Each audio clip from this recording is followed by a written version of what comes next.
പ്രത്യേകത കുറേ ഉണ്ട് നമ്മൾ സംസാരിച്ചപ്പോൾ തന്നെ അല്ലേ? ദൈവത്തിൻ്റെ ഒരു അനുഗ്രഹം കൊണ്ട് കിട്ടുന്നതാണ് അത്. അല്ല, നമ്മൾ ബിഹൈൻഡ് ദ ക്യാമറ സംസാരിച്ചപ്പോൾ തന്നെ സുരേഷ് ചേട്ടൻ്റെ കാര്യം സംസാരിച്ചു, കുറേ ഫോട്ടോസ് എന്നെ കാണിച്ചു, വിധുപ്രതാപ്, അതുപോലെ ആര്യ, അങ്ങനെ കുറേ ആൾക്കാരെ അച്ഛൻ അല്ലേ, മല്ലികാമ്മ. അപ്പോൾ അച്ഛൻ്റെ ഒരു പാത അല്ലെങ്കിൽ അച്ഛൻ്റെ ഒരു കെയർ ഓഫിലാണെന്ന് തോന്നുന്നു സഞ്ജു ചേട്ടൻ അല്ലേ മറ്റുള്ളവരിലേക്ക് എത്തിയത്. അച്ഛൻ എന്താണ് ജോലി, അത് ആദ്യം പറയാം. അച്ഛൻ ഒരു ബാറ്ററി വർക്ക്ഷോപ്പായിരുന്നു കുഞ്ഞുനാളിൽ. അപ്പോൾ ഒരു ചെറിയൊരു, വളരെ ചുരുക്കി പറയാം, ഒരു ജനിച്ച നാൾ മുതൽ സ്കൂളിൽ പഠിക്കുന്ന കാലം മുതൽ ആറ്റുകാൽ ക്ഷേത്രവും ഒക്കെ, അന്ന് മുരുക ക്ഷേത്രങ്ങളൊക്കെ, ആറ്റുകാൽ ക്ഷേത്രത്തിൽ നിന്ന് വെറും കാടും ഒരു ചെറിയൊരു പ്രതിഷ്ഠ മാത്രമേ ഉള്ളൂ. ഇന്ന് സ്ത്രീകളുടെ ശബരിമല എന്നറിയുന്ന ക്ഷേത്രം. അതെ. അപ്പോൾ ആ ക്ഷേത്രത്തിൻ്റെ ആ അച്ഛനെ പോലെ കുറേ ആൾക്കാർ അന്ന് ആ ക്ഷേത്രത്തിൽ കുഞ്ഞുനാളിലൊക്കെ പോയി പൂ വയ്ക്കുന്നതും ഒക്കെ ഉള്ള കഥകളൊക്കെ ഞങ്ങളോട് പറഞ്ഞു തന്നിട്ടുണ്ട്. പക്ഷേ അപ്പോഴും മുതലേ ജ്യോത്സ്യന്മാരും ഒരുപാട് പേരും, അച്ഛൻ്റെ അമ്മ ഇപ്പോൾ ഈ കഴിഞ്ഞ 10 ദിവസമേ അവൾ മരിച്ചിട്ട്, 90 വയസ്സായി ഓൾറെഡി. 90 വയസ്സായി. അപ്പോൾ അദ്ദേഹത്തിനോട്, എൻ്റെ അച്ഛൻ്റെ അമ്മയോട്, അച്ഛാമ്മയോട് എപ്പോഴും എല്ലാ ജ്യോത്സ്യന്മാരും പറയും ഇദ്ദേഹം മുരുകൻ്റെ നാളിൽ വൈകാശി വിശാഖത്തിൽ ജനിച്ചതാണ്, ആ പാതയിലൂടെ പോകത്തുള്ളൂ എന്ന് പറഞ്ഞു. പക്ഷെ അന്നൊക്കെ ആ കാലത്ത് ഇങ്ങനെ അമ്പലങ്ങളിൽ പോകുമ്പോൾ അറിഞ്ഞിരുന്നില്ല. അങ്ങനെ എൻ്റെ അമ്മ വിവാഹം ചെയ്തതിൻ്റെ ആ 18ാമത്തെ വയസ്സിൽ ആദ്യമായിട്ട് അച്ഛനൊരു വേൽക്കാവടി എടുത്തു. ആ വേൽക്കാവടി എടുത്തപ്പോൾ എൻ്റെ അമ്മ ശരിക്കും പറഞ്ഞാൽ അവിടെ തലയിറങ്ങി വീണതാണ്. കാര്യം ഇതുവഴി കുത്തി ഇപ്പുറത്തോടെ എടുക്കുന്നുണ്ട്. അമ്മയ്ക്ക് കണ്ടിട്ടില്ലാത്തതുകൊണ്ട് ഉള്ള അനുഭവമാണ്. അതിനുശേഷം ഒരു അഗ്നിക്കാവടി എടുത്തു. അതോടുകൂടി അച്ഛൻ ഒരുപാട് നേട്ടങ്ങളാണ്. ഞങ്ങൾ വളരെ കഷ്ടപ്പെട്ട്, എനിക്കൊരു ചേച്ചിയുണ്ട്, ചേച്ചി ബാംഗ്ലൂർ സെറ്റിൽഡാണ്, കല്യാണം കഴിഞ്ഞു ഓൾറെഡി. ഞാനും അച്ഛനും അമ്മയാണ് ഇവിടെ ഉള്ളത്. ഞാൻ വർഷങ്ങളായിട്ട് ഡിവോഴ്സ്ഡാണ് ഓൾറെഡി. ഡിവോഴ്സ് തുറന്നു പറയാറില്ല. വർഷങ്ങളോളായി. എത്ര വർഷം? 13 വർഷമായി. ചേട്ടാ ഈ ഇൻഡസ്ട്രിയിൽ വന്നിട്ട് എത്ര വർഷം? ഇൻഡസ്ട്രിയിൽ ഞാൻ ആക്ച്വലി ഒരു ബ്രേക്കിന് ശേഷം വന്നതാണ്. ഞാൻ ആദ്യം ഇൻഡസ്ട്രി തന്നെയായിരുന്നു. ബട്ടർഫ്ലൈസിൽ മോഹൻലാലിൻ്റെ കൂടെയുള്ള 4 പേരിൽ ആദ്യം സെലക്ട് ചെയ്ത് ഒരെണ്ണം എന്നെയായിരുന്നു. പഴയ സിനിമ. അതെ.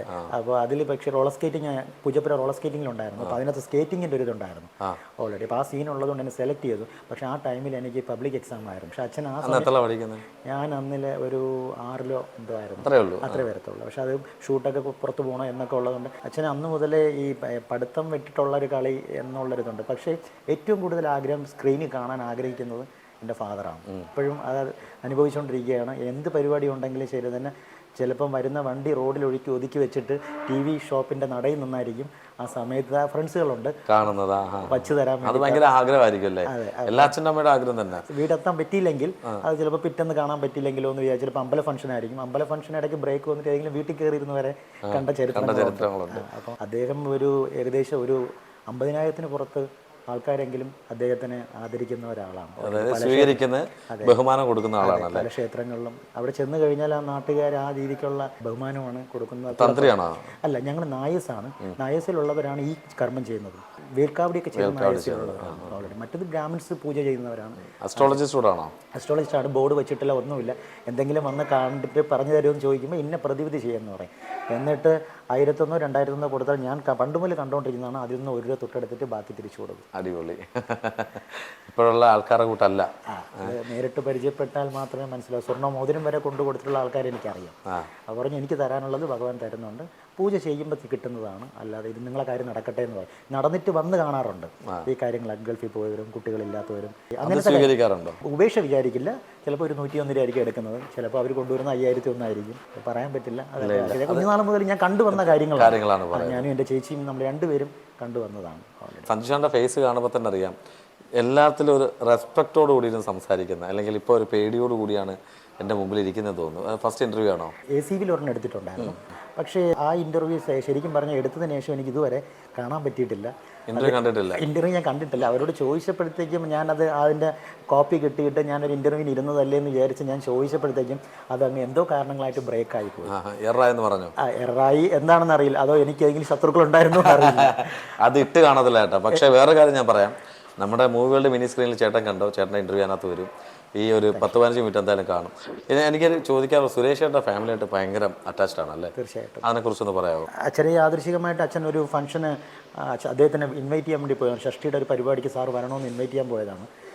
ഓരോ വർഷത്തെയും എൻ്റെ വീട്ടിൽ വന്നു കഴിഞ്ഞാൽ അദ്ദേഹം വന്നിട്ടുള്ള ഓരോ വർഷത്തെയും ഫോട്ടോകൾ കണ്ടു കഴിഞ്ഞാൽ അദ്ദേഹത്തിൻ്റെ ആ കാലം എൻ്റെ അച്ഛൻ്റെ ആ പ്രായം മാറിയതിൻ്റെ കാലങ്ങൾ വർഷങ്ങളായിട്ടുണ്ട് മാറി മാറി ഇരിക്കണം. മാറി മാറി വരുന്നത്. ഒത്തിരി ഫോട്ടോസ് വെച്ചിട്ടുണ്ട് ഓൾറെഡി. അപ്പോൾ പല കാര്യത്തിനും അദ്ദേഹത്തിനെ കണ്ട് പറയുമെന്ന് അച്ഛനെ വന്ന് വിളിച്ച് ചോദിക്കാറുണ്ട്. പിന്നെ അച്ഛൻ മിസ്യൂസ് ചെയ്യാൻ വേണ്ടി പുള്ളിയെ വിളിക്കില്ല. അത്രയും നല്ലൊരു ആളുടെ കാര്യം പറഞ്ഞിട്ടുള്ള കാര്യങ്ങളെല്ലാം പുള്ളിക്കാരൻ അതുപടി ചെയ്ത് കൊടുത്തിട്ടുണ്ട് ഓൾറെഡി. ബന്ധം വന്നതെന്ന് വെച്ചാൽ ആദ്യം ഷഷ്ടിക്ക് വന്നപ്പോൾ അച്ഛനൊരു ചെറിയ നമ്മുടെ മാർക്കറ്റിലൊക്കെ കിട്ടുന്ന 501 രൂപയുടെ ഒരു മുരുകൻ അഭിഷേകം ചെയ്യാൻ വേണ്ടി പുള്ളിക്കാരന് കൊടുത്തു. അപ്പോൾ പുള്ളിക്കാരൻ അത് മടി വെച്ചാണ് അത് വെച്ചിട്ട് അഭിഷേകം ചെയ്തിട്ട് അച്ഛന് കൊടുത്തത്. അന്ന് പുള്ളിക്കാരൻ അച്ഛൻ്റെ ചെവിയിൽ ഒരു കാര്യം പറഞ്ഞിട്ട്, പക്ഷേ അത് ആരോടും അച്ഛൻ പറഞ്ഞില്ല. അടുത്ത വർഷം തൃശ്ശൂരിൽ നിന്ന് ആനപ്പുറത്ത് കയറ്റുന്ന കല്ല് വെച്ച സ്വർണ്ണ തിടമ്പ് കൊടുക്കുമെന്ന് പറഞ്ഞു. ഇന്നിവിടെ വളരെ കുറച്ച് സ്ഥലങ്ങളിൽ ആറ്റുകാൽ അമ്പലം, പത്മനാഭസ്വാമി ക്ഷേത്രം, അങ്ങനെ 3-4 ക്ഷേത്രങ്ങൾ മാത്രം ഉള്ളതാണ്. അത് എൻ്റെ വീട്ടിലാണ് വെച്ചിരിക്കുന്നത്. എൻ്റെ വീട്ടിലെ പൂജാമുറിയിലാണ് വെച്ചിരിക്കുന്നത്. അതെ, ഗുരുസ്വാമി അത്യാവശ്യ ശശീരനായർക്ക് കൊടുത്തു എന്നുള്ള ഇതിലാണ് വെച്ചിരുന്നത്. അത് അച്ഛൻ എല്ലാ വർഷവും ഷഷ്ടിക്ക് മാത്രമേ എടുക്കത്തുള്ളൂ. ആ കുടുംബത്തിൽ നിന്ന് ഒരാൾ ഇപ്പോഴും ഫംഗ്ഷൻ നടക്കുമെങ്കിൽ ആരെങ്കിലും വന്നിരിക്കും. ഒന്നുകിൽ രാധിക മാഡമായിരിക്കും. വീട്ടിൽ എന്ത് ഫംഗ്ഷൻ ഉണ്ടെങ്കിലും വീട്ടിലല്ല, ഈ അമ്പലത്തിൽ വീട്ടിൽ ഒത്തിരി പ്രാവശ്യം വന്നിട്ടുണ്ട്. രാധിക മാഡത്തിന് വിടും, അല്ലെങ്കിൽ ഗോകുലിനെ വിടും, അല്ലെങ്കിൽ മാധവനെ വിടും. പെൺകുട്ടികളെ വിടില്ല, കാര്യം അതിൻ്റെ ബുദ്ധിമുട്ടുണ്ട്. പിന്നെ സാറ് തന്നെ ഏകദേശം 4-5 പ്രാവശ്യം വന്നിട്ടുണ്ട്. ആരെങ്കിലും ഒരാൾ, കാര്യം അവർ കൊടുത്ത സാധനം അവരെ കൊണ്ട് തന്നെ അച്ഛൻ ആനപ്പുറത്ത് കയറ്റിക്കും എന്നുള്ള ഒരിതാണ്. കല്യാണത്തിന് മാത്രം അച്ഛന് പോകാൻ പറ്റില്ല. പക്ഷേ 3 ദിവസവും അദ്ദേഹത്തിൻ്റെ സ്ഥാനത്ത് ഞാൻ അവിടെ റൂമായിരുന്നാലും ബാക്കിയുള്ള കാര്യത്തിനായാലും കൊച്ചിയിലായിരുന്നാലും എല്ലാ കാര്യത്തിനും കൂടെ ഞാനുണ്ട്. അതിന് ഫേസ്ബുക്കിൽ കംപ്ലീറ്റ് ഫോട്ടോസ് ഉണ്ട്. ഗോകുലും മാധവും എൻ്റെ തോളിൽ നടുക്ക് നിർത്തി കൈയിട്ടിക്കുന്ന കണ്ടു കഴിഞ്ഞാൽ എന്നെ ഒരു ചേട്ടൻ്റെ സ്ഥാനത്താണ് കാണുന്നത്. പക്ഷേ ഈ ഇൻ്റർവ്യൂ ഡെഫിനറ്റ്ലി സുരേഷ് ചേട്ടനും കൂടി സമർപ്പിക്കുന്ന കാര്യം എന്ന് വെച്ച് കഴിഞ്ഞാൽ ഞാൻ സാറെന്നാണ് വിളിക്കുന്നത്, അച്ഛനും സാറെന്നാണ് വിളിക്കുന്നത്. പക്ഷേ നമ്മൾ ഇൻഡസ്ട്രി വന്നതിന് ശേഷം സാറിൻ്റെ ഇപ്പോഴത്തെ ഈ വളർച്ചയിൽ പുള്ളി ജയിച്ചതിന് ശേഷവും എൻ്റെ അച്ഛാമ്മ മരിച്ചപ്പോഴും അല്ലാതെയൊക്കെ ഇവിടെ ഇല്ലാത്തതിൻ്റെ പേരിലായിരുന്നു. അദ്ദേഹത്തിന് അച്ഛന് കോള് വന്നിട്ട് അപ്പോൾ എടുക്കാൻ പറ്റിയില്ല. തിരിച്ച് വിളിച്ചപ്പോൾ അച്ഛൻ്റെ ഫോണിലൊന്നും സേവ് ചെയ്യുന്ന ഒരാളൊന്നും അല്ല. തിരിച്ച് വിളിച്ചപ്പോഴത്തേക്ക് ഞാൻ സുരേഷ് ഗോപിയാണെന്ന് ഈ കഴിഞ്ഞ ഒരാഴ്ച മുമ്പേയും പറഞ്ഞതേ ഉള്ളൂ. അയ്യോ, നമ്പർ തിരിച്ചു വിളിച്ചപ്പോൾ അങ്ങനെ അച്ഛനെ കാണാതെ അറിയില്ല, അങ്ങനെ സേവ് ഒന്നും ചെയ്തിട്ടില്ല. അവളുടെ അച്ഛനെല്ലാം ഡയറി എഴുതി വിസ്ഥാനം. അതായത് അപ്പം അച്ഛൻ എപ്പോഴെങ്കിലും പറഞ്ഞായിരുന്നു ഈ വർഷം ജയിക്കുമെന്നുള്ളത്? ഉറപ്പായിട്ടും അത് അച്ഛൻ പുള്ളിക്കാരൻ്റെ അടുത്ത് പറഞ്ഞെന്ന് പറഞ്ഞാൽ ചിലപ്പോൾ പബ്ലിക് വിചാരിക്കുന്നത് ജയിച്ചത് കൊണ്ടായിരിക്കും. പക്ഷേ അച്ഛൻ അല്ലാതെ 1000 പേരെടുത്ത് പറഞ്ഞു കഴിഞ്ഞു ജയിക്കുമെന്ന്. അപ്പോൾ അത് അവരുടെ ചെവിയിലുണ്ട്. സാറിൻ്റെ അടുത്ത് പറയുന്നതിന് കൂടാതെ ഈ പ്രാവശ്യം ജയിച്ചില്ലെങ്കിൽ ഒന്നുകിൽ സാർ അത് സ്റ്റോപ്പ് ചെയ്യും. കാര്യം ജനങ്ങൾക്ക് ബുദ്ധിയില്ല, അല്ലെങ്കിൽ ജനങ്ങൾ കാണിക്കുന്ന കഴിവുകേടാണെന്നാണ് അച്ഛൻ പറഞ്ഞത്. ഇപ്രാവശ്യം ജയിച്ചില്ല. പക്ഷേ അച്ഛൻ തർക്കിച്ച് പറഞ്ഞു ഇപ്രാവശ്യം അദ്ദേഹം ജയിക്കുമെന്ന്. അദ്ദേഹത്തോട് മാത്രം പറഞ്ഞെങ്കിൽ ആരും പറയും ജയിച്ചത് കൊണ്ടാണ് പറഞ്ഞു എന്നുള്ളത്. 1000 അല്ല, അച്ഛൻ പോകുന്ന സ്ഥലങ്ങളിലെല്ലാം പറഞ്ഞിട്ടുണ്ട് അദ്ദേഹം ഇപ്രാവശ്യം ജയിക്കുമോ. അതിനുശേഷം പക്ഷേ അദ്ദേഹത്തിനോടാണ് പലരും ഓരോ കാര്യത്തിനൊന്ന് പറയാമെന്ന് ചോദിക്കുന്നത്. പക്ഷേ എന്നും പറഞ്ഞുകൊണ്ട് അച്ഛൻ അത് ഒരുപാട് കാര്യങ്ങൾ പറഞ്ഞ് മിസ്യൂസ് ചെയ്യാൻ വേണ്ടി താല്പര്യപ്പെടുന്നത്. വളരെ ജെന്യൂൻ ആയിട്ടുള്ള പാവങ്ങളുടെ 1-2 കേസുകൾ അച്ഛനിപ്പം കൊണ്ട് സമർപ്പിക്കാൻ ലെറ്റർ ഗുരുസ്വാമി പറഞ്ഞിട്ടാണെന്ന് പറഞ്ഞ് അത് മേടിക്കുകയും ചെയ്തു. 1-2 നടത്തി കൊടുക്കുകയും ചെയ്തു.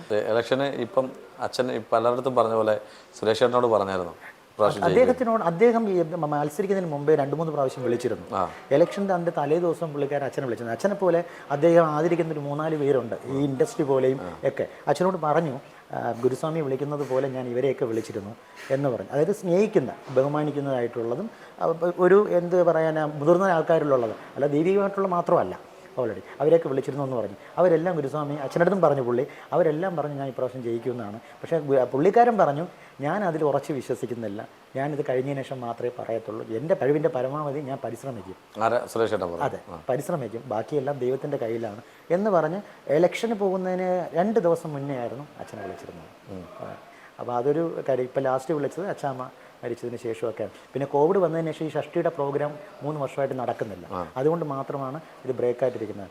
അത് കാലാകാലങ്ങളിൽ ആ തിടമ്പ് അച്ഛൻ്റെ കാലശേഷം ഞാൻ തന്നെ അത് മുന്നോട്ട് അതിനെ കറക്റ്റായിട്ട് കൊണ്ടുപോകണം. ഈ ഫംഗ്ഷൻ എനിക്ക് അച്ഛൻ്റെ കാര്യത്തിൽ ഇത്രയും പൂജാ കാര്യങ്ങളൊന്നും ചെയ്യാനൊന്നും പറ്റില്ല. കാര്യം ഈ ഷൂട്ടിംഗ് ലൊക്കേഷനിൽ നോൺ വെജാണ്, നമ്മളതൊന്നും പഠിച്ചിട്ടില്ല.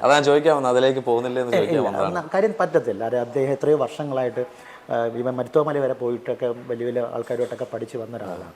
പക്ഷെ ഞാൻ ഒരു കാര്യം പറഞ്ഞിട്ടുണ്ട്, അതിൻ്റെ ആൾക്കാരുടെ കൂടെ അദ്ദേഹത്തിൻ്റെ മകനാണെന്ന് പറഞ്ഞ് ഞാനിവിടെ ഉണ്ടെങ്കിൽ ഞാൻ നിൽക്കും. കാര്യം ഇപ്പോൾ അദ്ദേഹത്തിന് മുട്ടൊക്കെ പ്രശ്നമായി വർഷങ്ങളായിട്ട് ഈ തീയിലിറങ്ങുന്നതും ഒക്കെയാണ്. ഒരു വർഷത്തിൽ ഏകദേശം ഒരു 50 പ്രാവശ്യമെങ്കിലും അഗ്നിക്ക് അവിടെ ഇറങ്ങും. ഒരാളെയും കൊണ്ട് ആദ്യം ഒരാളെ പിടിച്ചുകൊണ്ട് ഇറക്കും, ഇതിൽ 2 പ്രാവശ്യം അവരെ ഒറ്റയ്ക്ക് ഇറങ്ങിക്കും. അപ്പം ഇപ്പോഴും അത്രയും വയസ്സ് 64 വയസ്സായി. ഓൾറെഡി ഇപ്പോൾ ഈ പ്രായത്തിൽ ഷഷ്ടിപൂർത്തിയൊക്കെ ഒരുപാട് അമ്പലങ്ങൾ ചേർന്നാണ് ഭയങ്കരമായിട്ട് ആഘോഷിച്ചത്. എന്നെങ്കിലും ഒരു ദിവസം വരികയാണെങ്കിൽ വീട്ടിൽ വരിക, അദ്ദേഹത്തിനെ കാണുന്നത്. തീർച്ചയായിട്ടും ഞാൻ വരും, ഉറപ്പായിട്ടും വരും. അദ്ദേഹത്തിൻ്റെയും കൂടെ ഒരു ദിവസം നമ്മുടെ മൂവി വേൾഡ് മീഡിയ ഇരിക്കുന്നതായിരിക്കും ഉറപ്പായിട്ടും.